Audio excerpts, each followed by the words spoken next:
Bonjour à tous, je vais vous présenter les principales étapes d'un projet immobilier. Allez, c'est parti. C'est quoi la première étape d'un projet immobilier? Clairement, c'est le budget. Forcément, votre budget, il sera pas le même si vous êtes sur un achat sans travaux, si vous êtes sur un achat avec travaux ou si vous êtes sur un projet de construction. Donc, on va déterminer 3 budgets qui va vous permettre peut-être de vous orienter et de vous dire, ok, mon profil, il est peut-être plus adapté sur ce type de projet. Une fois que vous avez votre budget en poche, qu'est-ce qui se passe? Tout simplement, vous allez commencer à regarder les annonces et à identifier des biens qui pourraient vous correspondre.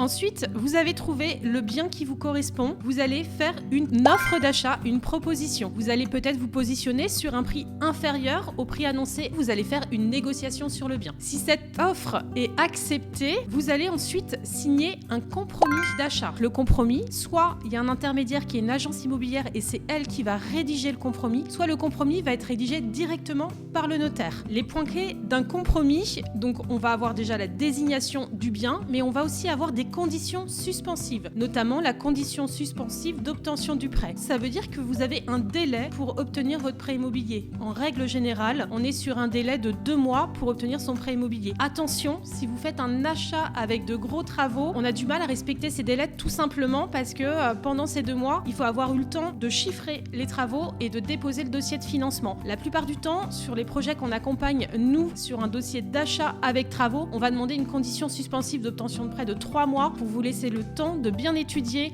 la partie travaux. Et c'est essentiel. À quel moment on va déposer votre dossier dans les différents établissements bancaires? Tout simplement lorsqu'on aura récolté l'ensemble des documents administratifs pour la constitution du dossier, mais aussi l'ensemble des devis. Il nous faut beaucoup de documents sur la partie état civil, sur vos revenus, donc revenus fiscal de référence, bien sûr les bulletins de salaire, mais aussi sur votre situation bancaire. On va regarder vos 3 derniers mois de relevé de compte. On va regarder aussi si vous avez des prêts en cours, puisque forcément on va le prendre en compte dans le calcul du taux d'endettement. Et bien sûr, on va présenter la partie projet, c'est-à-dire on va transmettre à la banque le compromis, les annexes au compromis, avec une explication notamment sur le DPE, d'autant plus si vous faites des travaux. Et bien sûr, on va expliquer à la banque les travaux que vous avez prévu de faire sur ce bien et pourquoi on demande notamment une enveloppe travaux supplémentaire en plus du prix d'achat du bien. Alors, comment il est envoyé en banque? Tout simplement, on va présenter votre projet aux différents établissements bancaires. Ils n'auront pas tous la même vision et la même analyse, notamment de vos revenus et la même vision du projet. Et l'idée, c'est de vous obtenir le meilleur plan de financement, optimiser au maximum votre achat, aussi bien sur le montage financier, j'entends par là les intérêts, le coût de crédit, mais aussi l'assurance de prêt. Et est-ce qu'on peut aller chercher des prêts bonifiés? Si on a des travaux, on peut aller chercher peut-être du prêt à taux zéro, de l'éco-prêt à taux zéro. Sur certaines banques, on peut même aller chercher du prêt qui est boosté ou du prêt dit prêt à impact. En règle générale, on a un délai de traitement, le temps d'avoir le retour de l'ensemble des établissements bancaires. On est sur un délai autour de 3 semaines. Donc au bout de 3 semaines, on a récupéré l'ensemble des propositions bancaires. On va faire l'analyse de ces propositions. Bien sûr, le choix final de l'établissement bancaire, c'est vous qui le faites. Comment vous allez choisir l'établissement que vous allez retenir?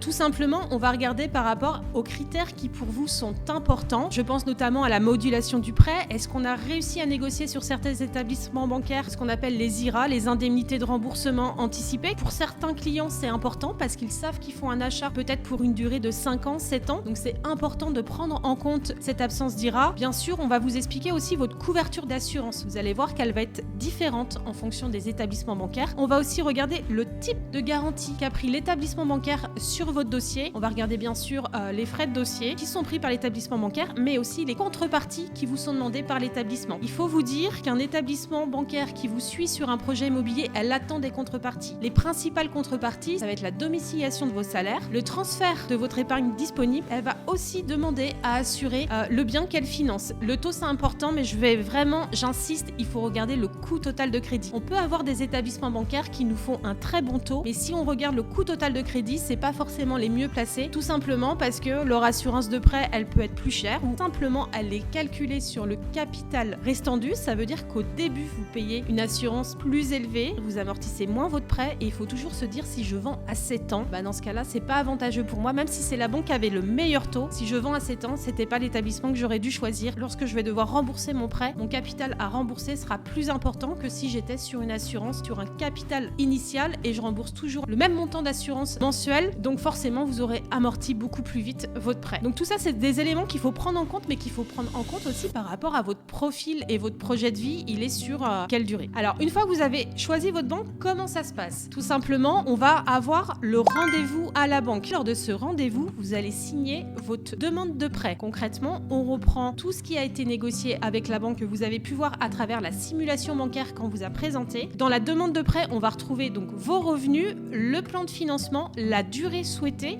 et toutes les conditions qu'on a pu négocier. À partir de là, vous signez votre demande de prêt et suite à ça, vous allez avoir l'édition de l'offre de prêt. Combien de temps ça prend entre la demande de prêt et l'offre de prêt? Là, clairement, ça va dépendre de votre projet. Si je suis sur un projet avec travaux, avec notamment un prêt à taux zéro, qui est un prêt qui est réglementé, extrêmement contrôlé, je peux avoir un délai qui peut être entre 15 jours et 3 semaines entre la signature de la demande de prêt et l'édition de l'offre de prêt. Sur un achat simple, sans travaux, où j'ai déjà l'accord de l'organisme de garantie, moi j'ai vu sur des dossiers où en 48 heures, on avait l'offre de prêt sans difficulté. Qu'est-ce qui se passe une fois que vous avez reçu votre offre de prêt? Tout simplement, vous avez le droit à un délai pour vous rétracter. Vous allez pouvoir consulter votre offre de prêt, mais vous ne pourrez pas la signer, c'est-à-dire la valider, accepter cette offre de prêt avant le 11e jour. Donc ça, c'est le délai du consommateur. Une fois que votre offre de prêt est signée, vous n'avez plus qu'à attendre l'appel de fonds du notaire pour que la banque puisse transmettre la totalité des fonds au notaire pour signature. À quel moment vous allez devenir réellement propriétaire? Vous allez devenir propriétaire le jour où vous allez signer votre acte authentique chez le notaire. Donc ce jour-là, vous devenez propriétaire du bien pour lequel vous avez signé un compromis 3 mois auparavant. Attention, le jour de la signature de l'acte authentique, il faut bien que les fonds soient arrivés en globalité chez le notaire, que ce soit la part prêt, mais aussi la part d'apport. Et il faudra bien penser surtout à avoir votre assurance habitation, sinon le notaire ne vous remettra pas les clés du bien. Quand est-ce que vous allez rembourser votre première mensualité? Ça va dépendre un petit peu de votre projet et de ce qu'on aura négocié en amont. Typiquement, vous avez fait un achat sans travaux, vous signez chez le notaire le 25. Si vous avez demandé à ce que votre mensualité de prêt soit prélevée le 5, vous allez commencer à rembourser votre prêt le 5 du mois suivant. Si jamais vous êtes sur un gros projet avec travaux et que vous avez demandé un différé, qu'il soit partiel ou total, vous allez commencer à rembourser votre prêt lorsque principalement vous aurez débloqué la globalité de votre enveloppe travaux. Vous avez jusqu'à 24 mois. Certaines opérations et certaines banques, on peut aller jusqu'à 36 mois, c'est-à-dire